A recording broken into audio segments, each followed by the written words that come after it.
So we will be making a stop very shortly.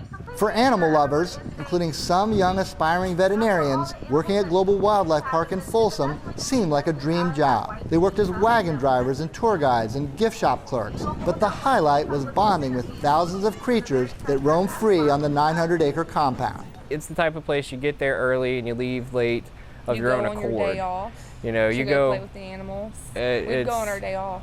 For the first 2 years, I would say that Global was this awesome, magical place. But our months-long investigation uncovered a very different side of Global Wildlife.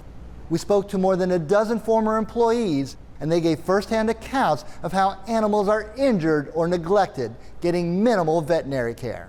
They say the carefully cultivated image of a nonprofit conservation center is a myth. Once I worked there and started to really pay attention and hear other stories from employees in the past, that's when I started to notice that things were not as they appeared. Global Wildlife gives wagon tours several times a day, allowing visitors to feed everything from deer to llamas to huge Watusi cattle. It looks like the, utopia for animals.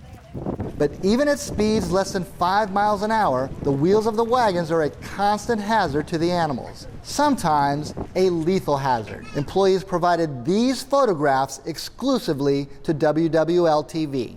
Behind the scenes, it is like terrible, Animals are run over on tours. The ex-employees, some who work together, some complete strangers who work there at different times, say the same thing.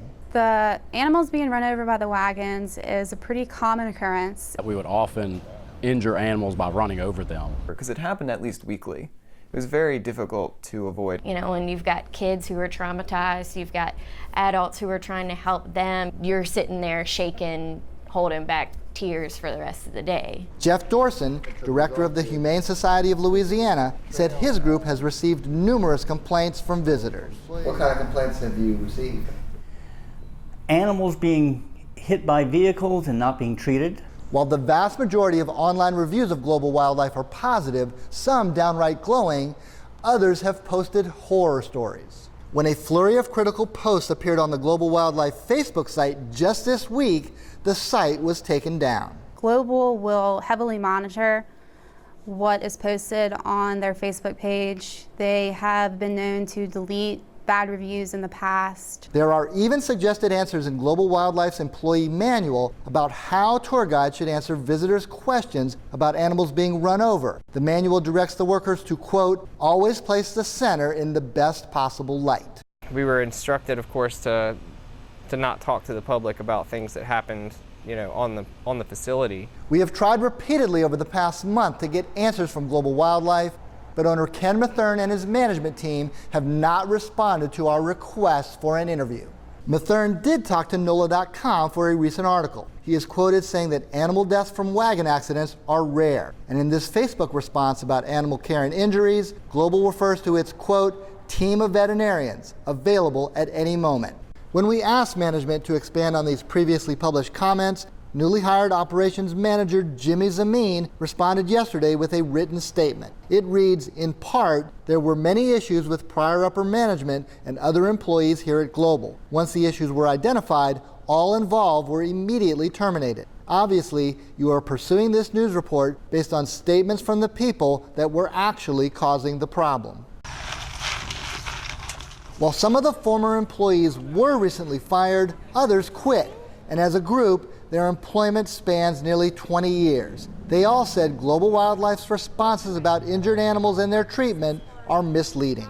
What were you told to tell the visitors when that happened? That's on his way. The vet was on his way. Was the vet on the way? The vet has never been on his way. Employees say a local livestock doctor was sometimes used to treat larger animals such as giraffes and camels. But for routine mishaps, The vet's on their way. That was another big thing they always told us to say.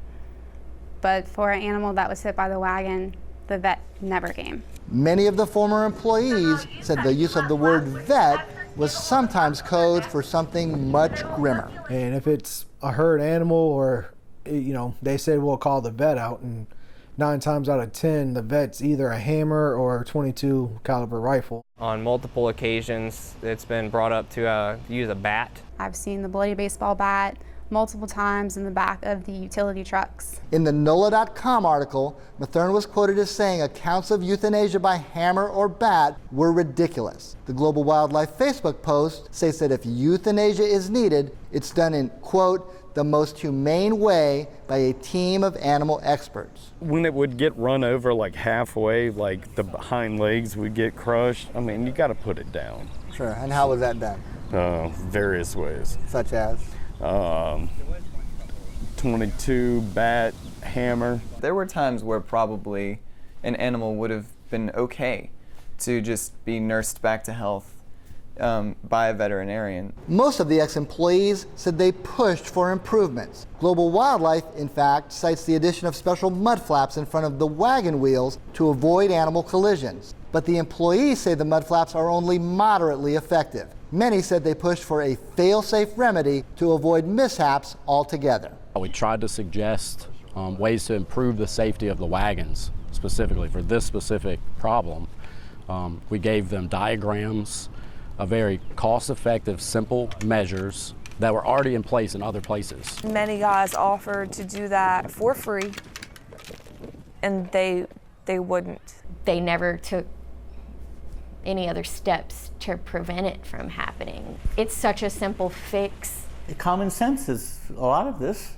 Do you want these animals to suffer and die? Oversight of global wildlife and similar animal attractions that are not accredited zoos falls to the U.S. Department of Agriculture. In the NOLA.com article, Mathern pointed to the park's USDA inspection record. We checked, and reports from 2016 to 2018 were clean. But the most recent inspection report from February cites a disturbing violation. The report states that in December, 2 animal care workers shot and killed 2 deer for sport.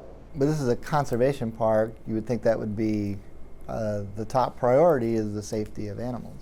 It's a quote-unquote conservation park. You know, they live this basically, Disney World image of we're this conservation park. It was sad. I mean, I would go home plenty of days and just cry